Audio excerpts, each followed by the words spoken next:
Hey gang, it's another beautiful day in Georgia, and I have a project for today, and it is replacing brakes on this 2011 Chevy Tahoe. Now the owner's brought it to me and he said he's hearing grinding noises, and he wants me to just go ahead and replace all 4 rotors and pads. So I'm going to go over the steps to replace at least the fronts, and I may do the backs as well, but let me get started. And basically I'm going to jack the vehicle up, pull the wheel, and start taking stuff apart. Okay, so basically I'm going to start with taking out the 2 bolts that hold the caliper on. And these bolts are a 19 millimeter. And what I normally do is I set the wrench and I'll take a mallet and I'll strike the wrench to break them loose. Saves wear and tear on your hands. So I'll get those 2 bolts. I've already broke them loose. So take those out. Set those to the side. And then the caliper, I'll take a screwdriver and get behind it and pry it loose like that. That should separate it enough that I can pull it up. And then I'm going to set it up here on top of the assembly. I don't want any weight hanging off of that hose. And then the pads come out.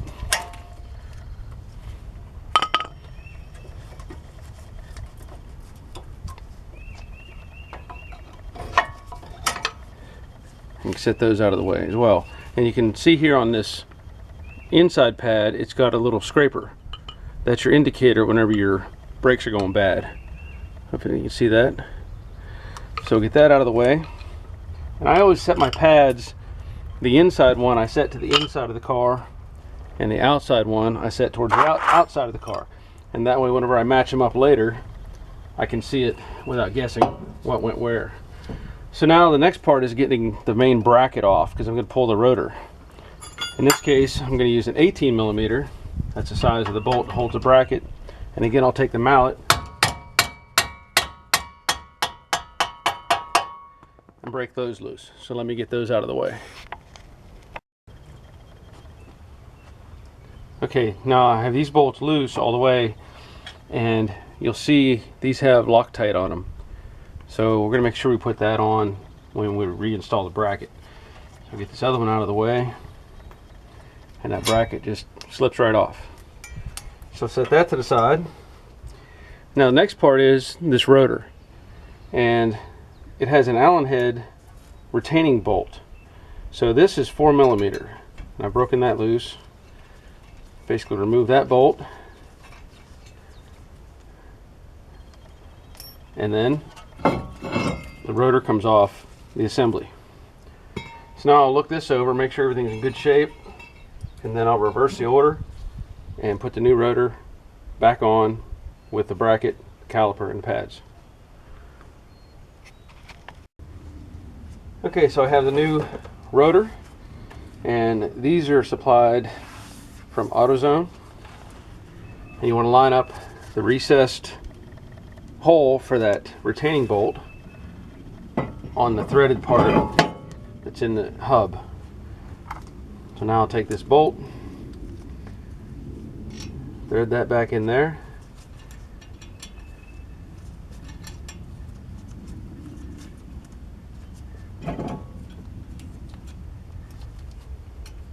put a little bit of torque on that, not much. And these rotors, at least from what the box says, it says high carbon formulation. Not sure what that means, but it's supposed to be pretty good. So that takes care of the rotor. Now I'm going to put that bracket back on, but I'll need to get some Loctite. Okay, so I put a little more Loctite on, and there's the old stuff is on there still, and I'm not going to clean that off. It's not going to matter. Set the bracket in place, and then get the bolt started.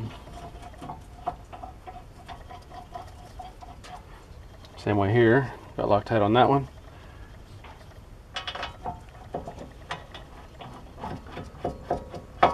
And now I'll tighten those up, and then I'll take the mallet, and when I get these snug down good, I'll take the mallet and put a lot of torque on there. I don't know the specific amount of torque, but I can tell you these are pretty tight.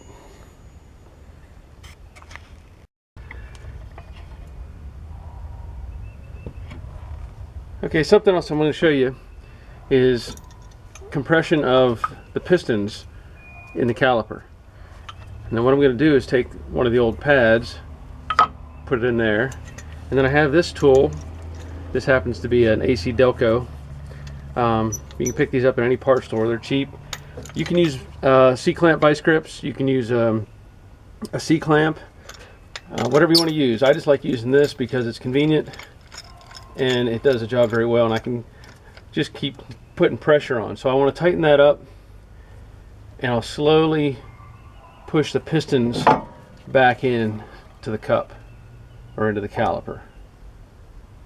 And while I'm doing this, I'm also going to monitor my brake fluid, because if the fluid has gone down over time, somebody may have serviced the reservoir and put in more fluid, and so when you push these back in, that fluid has to go somewhere.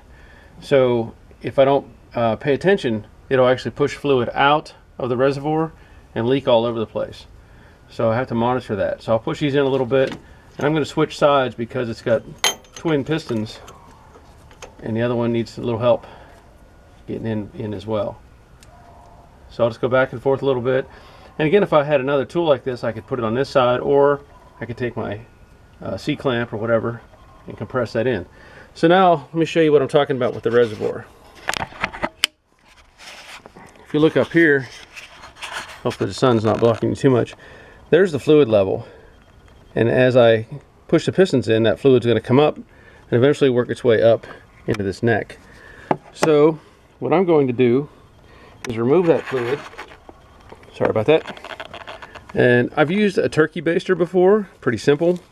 But in this case, I'm going to use a syringe, just a simple syringe. You can probably pick one up at the pharmacy.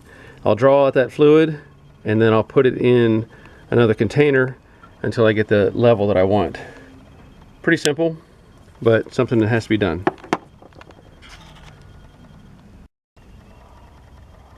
Okay, so I have the pistons compressed in the caliper, and the kit comes with these new clips. So I'm going to remove these two clips.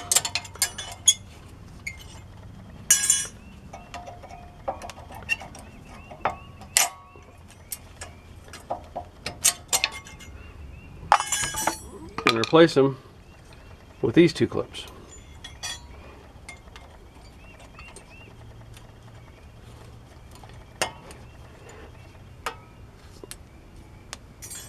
They come in the kit, and they tell you to replace them every time. So that's what I'm doing. And now those are in place. Since I set my pads, I know that this pad is the outer pad, and like I had shown you earlier, this one with the little scraper, that's the same as this one, so that's my inside pad. So now at this point, I'm going to make sure everything turns nice, doesn't hit, and then I'm going to get some grease, and I'm going to put a little bit of grease on these locations here so that the pad slides freely. Okay, so I have a little bit of grease on each of these ends, and I'll slip these into the metal clips, and then the same way with the inside one.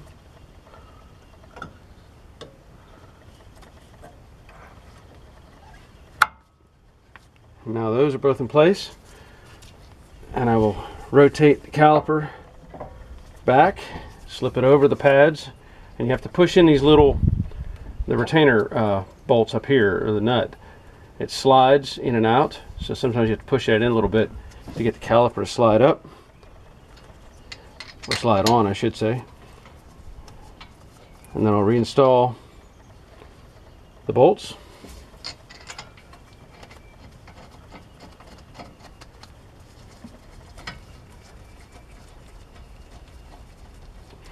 And of course I'll tighten those up look things over, make sure I don't have any debris on the rotor, and again, make sure everything turns nice.